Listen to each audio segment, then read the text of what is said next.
Welcome, everyone. I'm Shannon Meyer. I'm from the Positive Impact Movement, and I'm here with Anthony Ogley. I'm very happy to have you here, Anthony. Anthony relates very much, I would say, to me as a socially conscious leader and to the Positive Impact Movement, because he talks about leadership through the creating from the heart. So I would love, Anthony, for you to introduce yourself and what you do. And from there, we just continue our conversation. Thank you so much for being here. Thank you. So my name is Anthony Ogley. I'm a guide to visionary leaders, CEOs, entrepreneurs who are looking to create more impact in the world and do that to free their minds, find their flow, and create what they love. And through that process, I've developed a number of programs, one for essentially like clearing the mind or the mental operating system called Fresh Minds, which is, as far as I know, the most like comprehensive personal clearing or transformation program around, and then also looking at various sort of just the archetypes of the future. And so currently we think of ourselves in terms of like what we do in our various roles in organizations. And, I think there's a lot of the world at the moment that is up for grabs in terms of what we can imagine and redesign. And so I looked at these sort of principles. If you think of the principles of like work or creation, the first principle of that is what I would call supreme being, which is that sense or the realization of our essence, which is the same. Everything is this, everything is life. It is not something that you can separate. And then when you're able to begin from that place, you can then step into powerful creation, and then also kind of move through the different sort of ideas of archetypes of what is required to create, build, grow, develop, and sustain a company or organization or a project. Okay, very nice. One thing that comes, a question I have for you, because you were saying mindset, no? But also, how do you relate the mindset to this creation, creating what you love? Because creating what you love, like you're saying, comes from somewhere also, and it comes from a point of view also from the heart, no? But you're changing the mindset, the mind. So this relationship, you work on this relationship on heart, mind, and self. Or how do you do that? It's an interesting question. and so, I think one thing that's really important in this is, what is mind? Mm-hmm. Okay. And can you, so when I say like fresh mind or free the mind, because generally our ability to create and imagine and make things up tends to be blocked by the mind, right? So or by the rational mind, or by beliefs and ideas that have been conditioned, or the worldview that we have been born into, that we tend not to realize that it's a thing that we've been born into. And then a magic or an alchemy point of view, there are certain belief sets that are found in every individual, regardless of culture. Yeah. And these set beliefs are essentially like survival-based beliefs. They are necessary for our orientation and our operation as apparently separate individuals. But then they also get in the way of creating what we love. So when we become aware of these patterns and aware of these sets and aware of our tendencies, we can then play in a way where they no longer have any power over what we're creating, over what we're doing in life. So, for example, I was having a conversation yesterday about flow, and the other person is very much, flow. You get someone out of stress and into flow with these techniques and these principles, and like, yeah, that's very useful. But what if you can take people through a process into a foundation where you're not operating, you don't need to get out of stress because you don't get into it in the first place. Yes.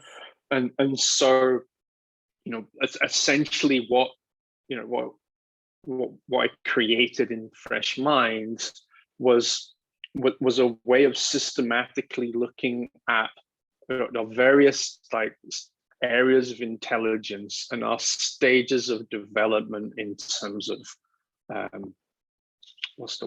transformational psychology, and where our needs have been met or missed. And then through that process, you go, it's a transformational process. So you essentially, changing your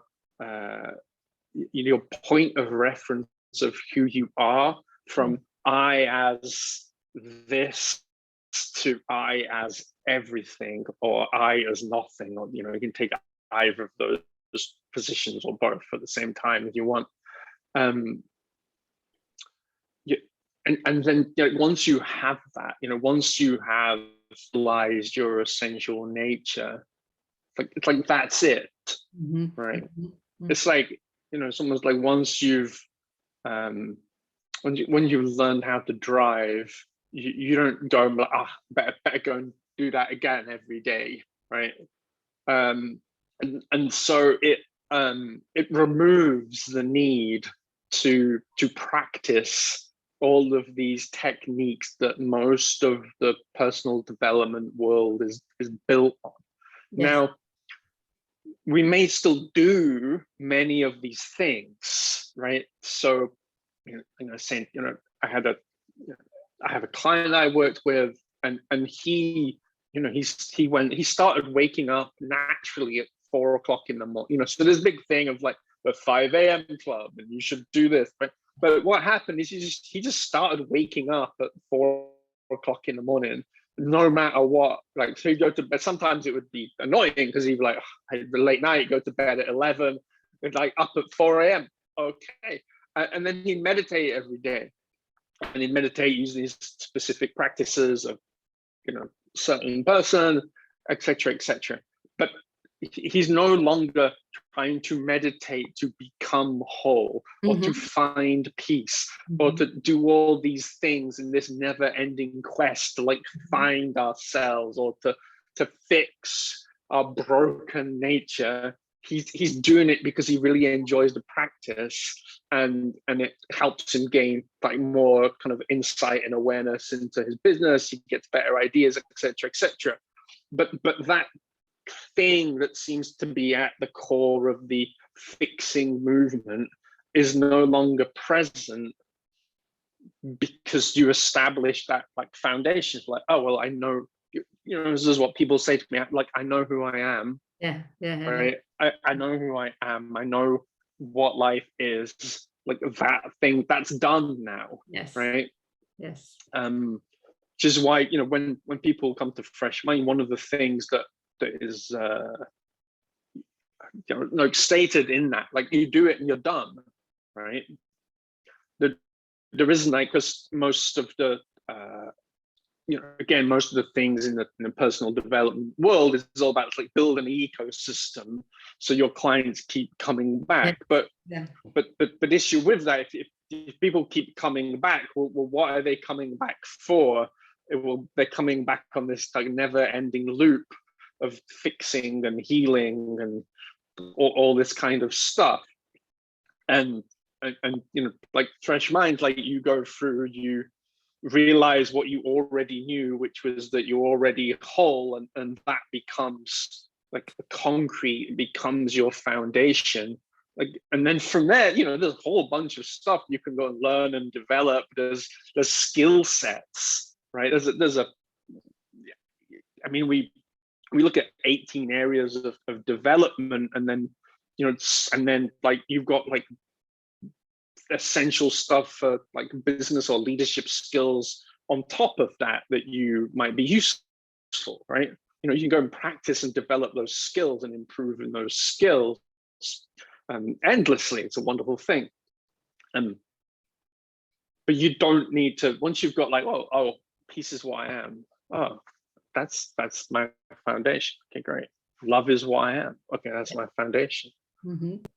All right. So is that just, you know, you just deal with 99% of all stress is kind of out of the window, and you find that you know, situations that used to cause anxiety or stress. I see people be like, oh, I'm really stressed about the macroeconomic situation, or, you know, I'm stressed about the future of my business. Like all of that, just like it's just not there.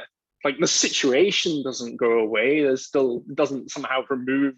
It'd be wonderful if you could wave a magic wand, take people through a program, and you know, sort out the macroeconomic conditions. But unfortunately, they're a feature of a mind that does not know its peace, and therefore creates a whole bunch of problems to go and solve, and blah blah blah. And you know, maybe one day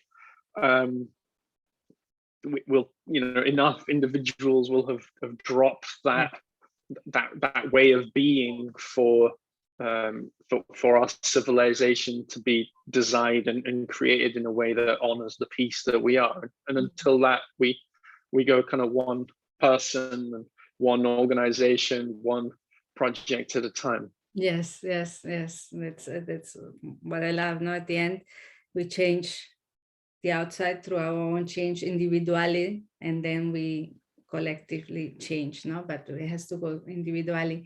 And what you were saying before, the discovering of who you are, in PiMOV we call the power of being. The power of being is the freedom to be who you are and create what you love. Once you discover that, the rest, like the stress, for instance, becomes very small, because you know who you are. Like you were saying, I know who I am, and the rest I can deal with, because what's not there is the mind controlling me anymore, but it's me knowing who I am, no, and discovering and continuing with that.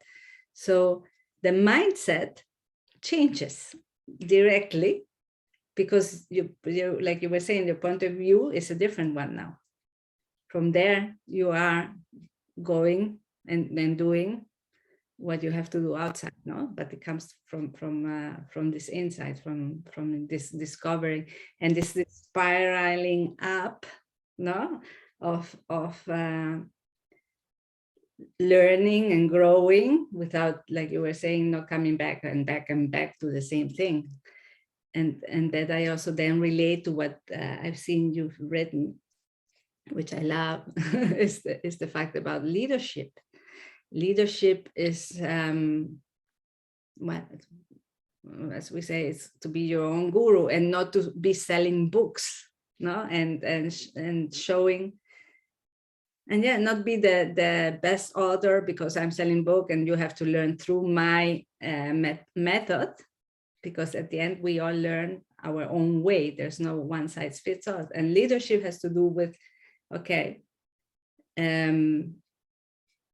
be your own guru, no? To some degree, definitely. I mean, you know, the thing that occurred to me was you're a leader and you have a ship, right? Yeah. And so you don't matter how wonderful developed you are, if you're you know, if you're trying to cross the ocean in a dinghy, going to be tough, Yeah. right? or if you if you're completely drunk, senseless, it doesn't, if you're steering a luxury yacht, it's still going to be a bad idea, right? And so that what is designed, the environment is hugely impactful, and how we design is also really impactful. Or even for some people, I think it's still relatively new, the notion that we can design ourselves. But in order to like design your life, you have to operate or play on the level of the designer, right? Yeah. And what can we say?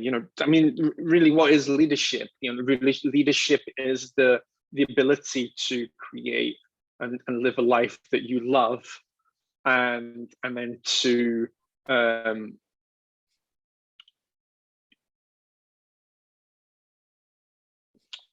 do I want to say this? To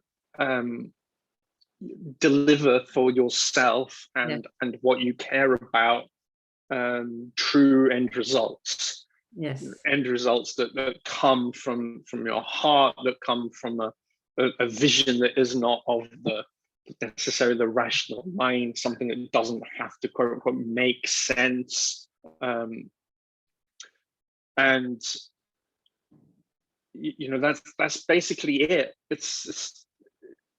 I think one of the things with leadership or anything else, it's so simple that we miss it. Yes, true. Right. I love it. There's all kinds of things of management gurus or this thing or this thing, and everything at the moment is like there's just seems to be because it works as a as an expert industry, it works to to pick a word and then put radical in front of it, to write a book on that, and then claim that one thing is the solution to all life's issues, right? Yeah. And it sticks because it is simple, and then life is a little bit more nuanced than that, and so so then the question is like, how do we create this this sort of landscape which is more it can be like very simple in terms of the basic fundamental principles and premises about like what is life, how does creation operate, etc., etc. And then but then in the application, it's as it's as nuanced as people, which stretches to infinity. There's certain characteristics and tendencies that you find, or certain patterns, but really people are just kind of wonderful and don't exist in boxes. Yeah.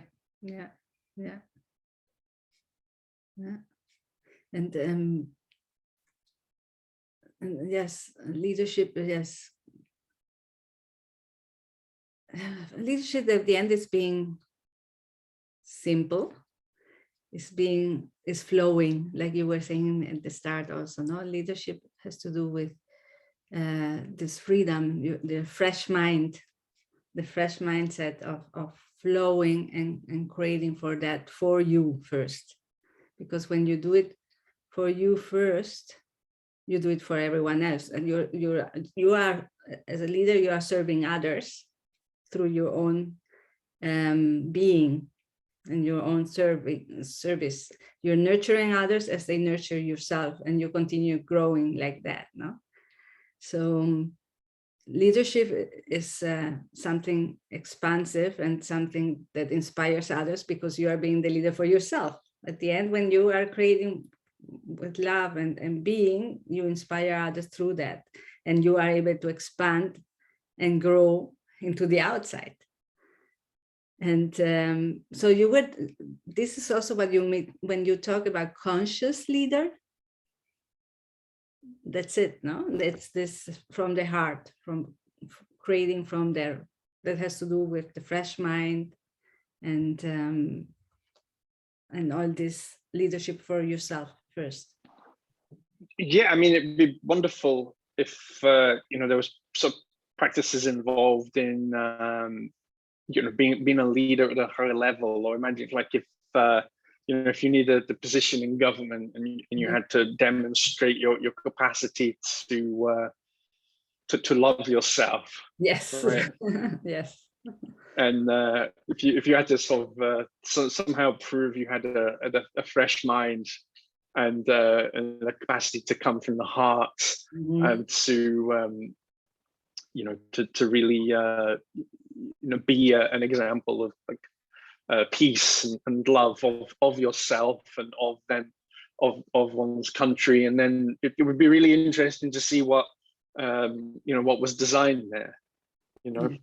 Yes. It'd be very interesting to see if what would change if again, because we're operating in what's one of the things of like success. We tend to think that success is personal, right? But it's structural.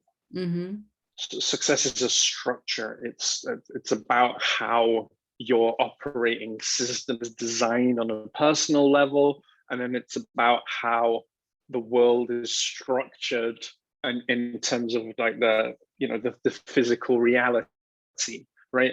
They are the conditions of government systems is set up where the thing that is important in the system is gaining power every 5 years. Yes. Luckily, China and Russia have dealt with that because they just said, well, we'll just stay in charge for as long as we live. So they don't really have this problem of trying to convince people to vote every 4 or 5 years, like in America or France, that they have a different system. I'm not sure necessarily better, but but then all of those environments are products of that design. Yes. Right. Yes. It's like my my grandmother, I think she's like 96 now. And she can go faster than me, right? Because when she's in the car, she no longer drives, but when she's in the car and the car is moving, she can go faster than I ever can because of that design, right? And so on a leadership level, it comes down to how are we going to design our identity, our sense of who we are, who we believe ourselves to be, our sense of what is important and what matters in terms of how or the ways we can approach creating results, dealing with people, because obviously business is a really big challenge, right? It's one of the most wonderful pathways of spiritual development and the badness. You want to develop spiritually, well, get a romantic partnership and create a business at the same time, or take on a position as a CEO or as an executive in a company and see how well you're developed, because all of your issues, there's said in some ways there's no such thing as a business problem. There's just personal issues playing out in wider contexts, right? Yes. And from people who work with friends of mine who've worked with the CEOs of some of the larger corporations, when they've been failing, it has always come down to the personal life of the CEO of that organization and what is going on in their world. And you sort what's going on in their world, and lo and behold, the entire company recovers. Isn't that interesting? Yes. It's at the end. Yes, it's the end. As I always said, not behind any organization, any entity, there are always people, persons, and they are the ones that define how the organization at the end will be working, not working, or will be expressing itself, no? Because there's always someone behind. And the important thing is the important factor is to really see that person that is behind, because that person is the one moving the organization. No? Absolutely, absolutely. And I think it's an interesting thing in terms of what people are looking for, and then what they're really looking for. So when I work with people tend to, they're coming for results, and then what they really appreciate is being seen, right? Yes. What they're really coming for, what people are really showing up for is that sense of flow and peace and ease and contentment in themselves, as well as like the outer results or the measurements of success that we measure by like how much money you make, or how well your business is doing, or this kind of stuff. But it's interesting, people come, they're like, I'm going to build this, and I want this, and I want this, and then within 5 minutes it's usually, well, it's all about my family, really. and then after, once people come through fresh mind, they'll be thinking like, oh, what was the most important thing? Is like, well, for the first time I can like spend time alone with myself. Like, oh, well, that's nice. Yes. Or have these things showing up now, these results are coming, and it's sort of like effortless. Like I don't have to think about it, things just like show up. I just ended up, one of my clients, he gave a talk at a conference, and then ended up 3 weeks later pitching a 450 million euro project to a Swiss billionaire at a water bottling factory in Romania. And just these things just start to show up that are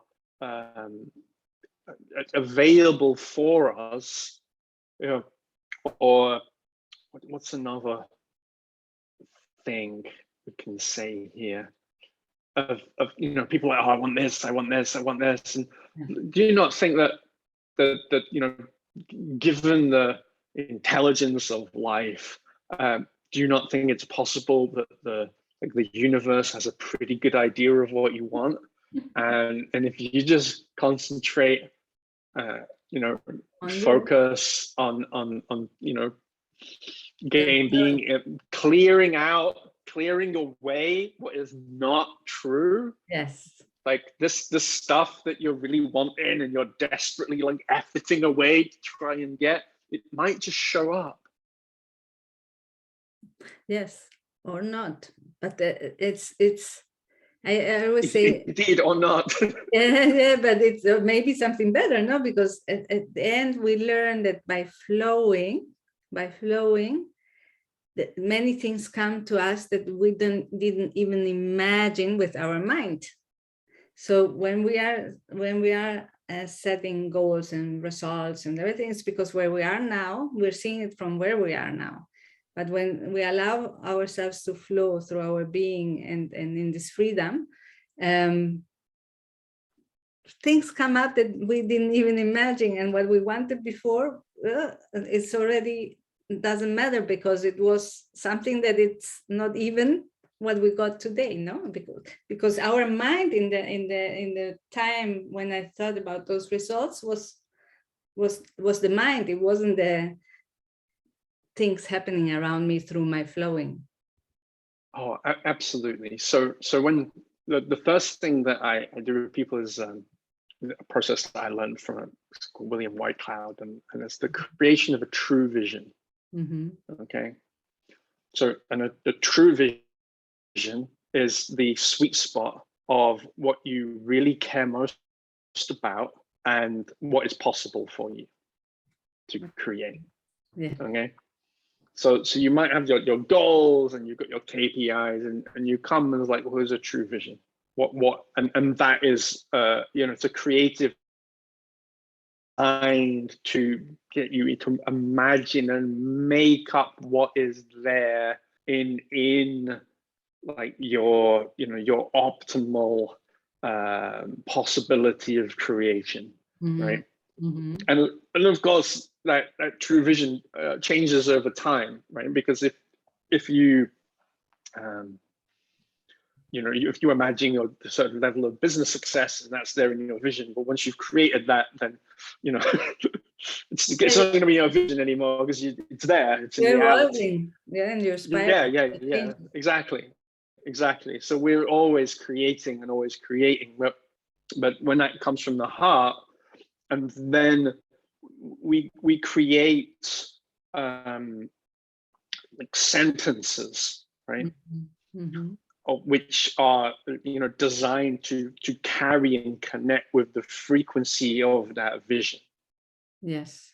And so then we essentially we choose the result of this energy, this end result. We're connecting to that frequency, so we're essentially like opening our system, right? Our mind, our body, we're aligning to that result becoming possible. And then from there, and then from there you can then take those, one of the things that I do is, we'll take this result, right? And then we connect to the vision of this result. And then we connect to, what's the current reality? And that is the opportunity to, what we call act, right? This is opportunity to act, yes. Which is also a creative process and also a way of establishing like optimal mental health, yes. Right? So act is acknowledge, clear, and transform. And the challenge with acknowledging is to be able to speak the truth about our current reality without emotion. Because it's very easy to get caught up in like speaking to what is here and speaking to like problems and how you feel about it, and therefore you're then innocently putting energy into like more of that problem and more of this energy of fear or stress or whatever it is that you don't want. So you have to be able to connect with what is true in the current reality and do it in a way that is just spoken out unconditionally. This is how it is right now. This is what's going on. And that acknowledgement, and also you can therefore also acknowledge like what you fear as a possibility, right? So most of the time when we create our fears, it's because we refuse to accept them.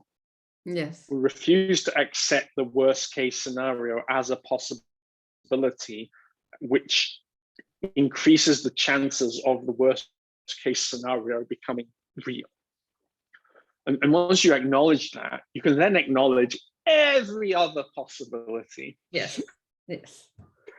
And that gives, you can then feel that when that happens, you then feel that like this release of tension and stress holding on.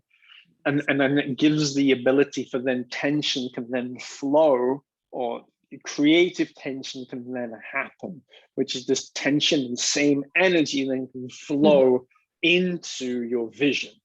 Right? Once it's not being caught up in your psychological mess, it's going there. Yes, it's inside and outside.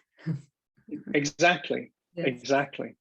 And then you can clear, right? So act, the second part of act is to clear, right, what's in the way. So maybe there's an old belief pattern, maybe there's still some some trauma, some energy stuck in the body, so like maybe there's just a disagreement with one of your team members, maybe there's an issue with a customer, maybe there's some kind of legal issue, whatever the actual reality is, you can then clear that problem to look at it with fresh eyes, right? Yes. And then the last part is transform, which is, taking the obvious, whatever the obvious action is in the moment to facilitate that result. So whether that's, taking all the stress or tension within your company and you're having conversations that can release that energy and turn that into like a higher level of performance once all this stuff is, once you take through this process and you do that within a small company or a larger one, you're like, oh, there's people then, we talk about bringing your whole self to work. Yes. And yet rarely are there the like the tools or the structures in place to allow people to share what's really going on with them in an unconditional way, so that there's a system in place for like acknowledging what's not good or what doesn't feel good or what's not working, and then using that energy to transform it into better performance, results, joy, experience, good feelings, and all this kind of stuff. And again, it's really not that complicated. The thing that seems to be complicated is being able to do it in the first place, or the fear of like losing some kind of power and status through not being the sole decision maker in the company.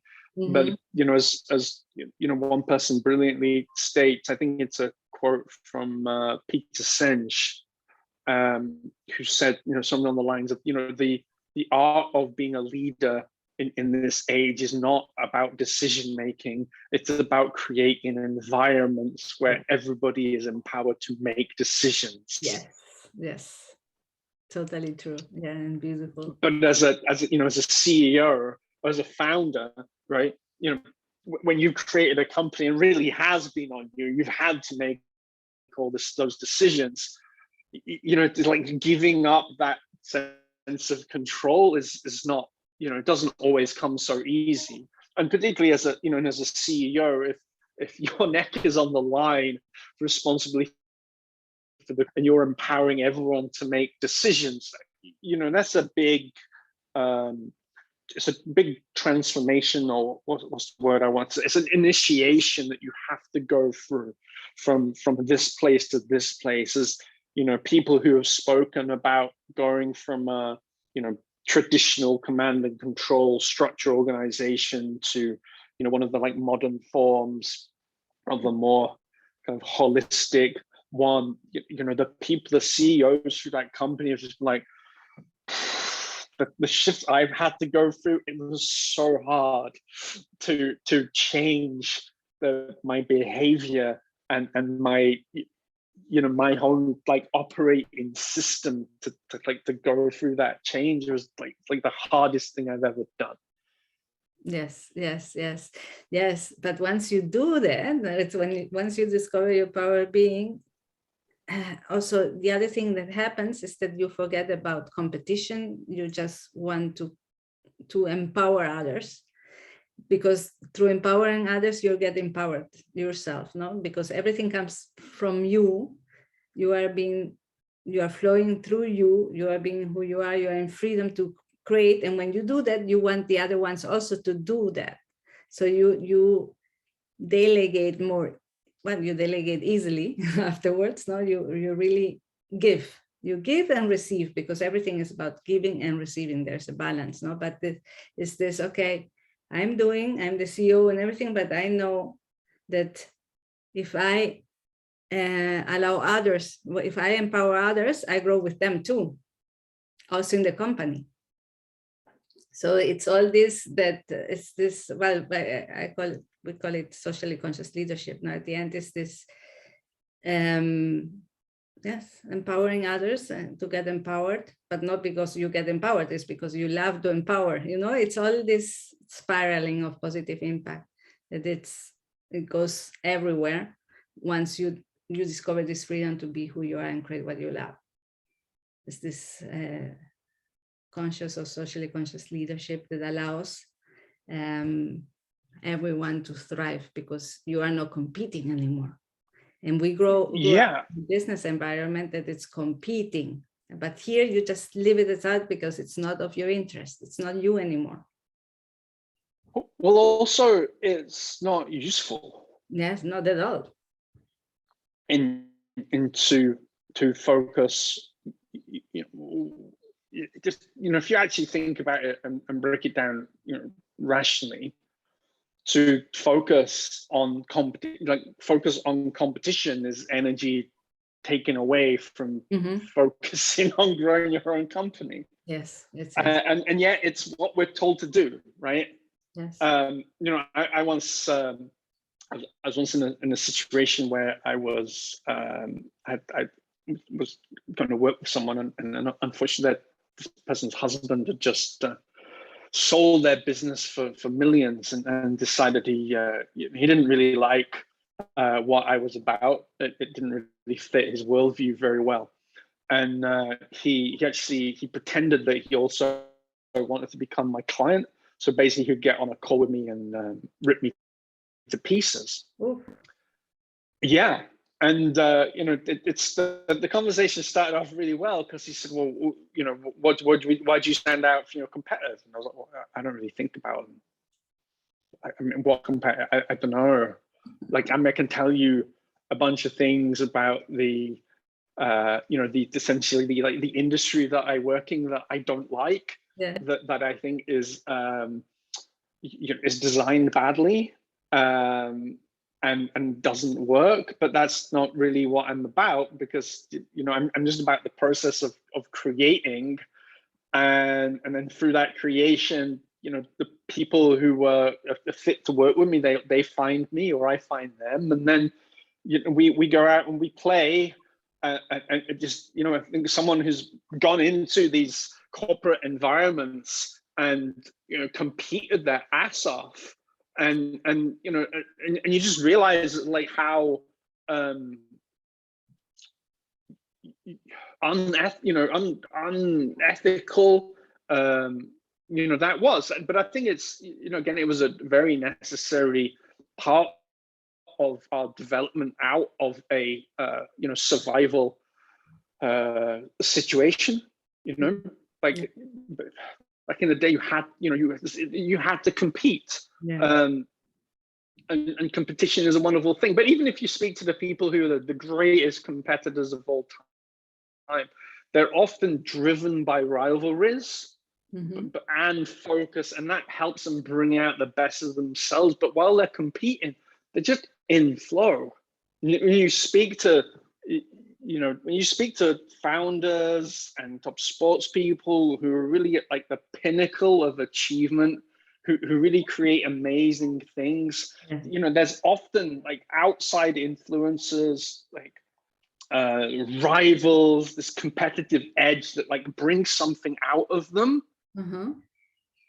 But while they're in the process of creating, they often don't even know what it is that they do well. There's a lot of, it's a really interesting dynamic, right, between this world that we have of like how to do everything, right? And then the reality of people who are just out there doing it, like often have no idea how they're doing it, right? Yes. They're not, because what they're generally not doing are reading books on business and personal development, asking them how to, or guiding them through certain frameworks. They're just sort of making it up. And often then proactively hiring coaches and mentors to help them to grow and develop in specific areas and skill sets. Yes. Well, Anthony, thank you. I took the siren you had around to thank you thank you so much for having had this conversation with me, for joining me and us here, listening to you. And I'm sure we might have other ones because I love it. And there's so much to talk about, so much. So thank you so much for being here. Thank you. And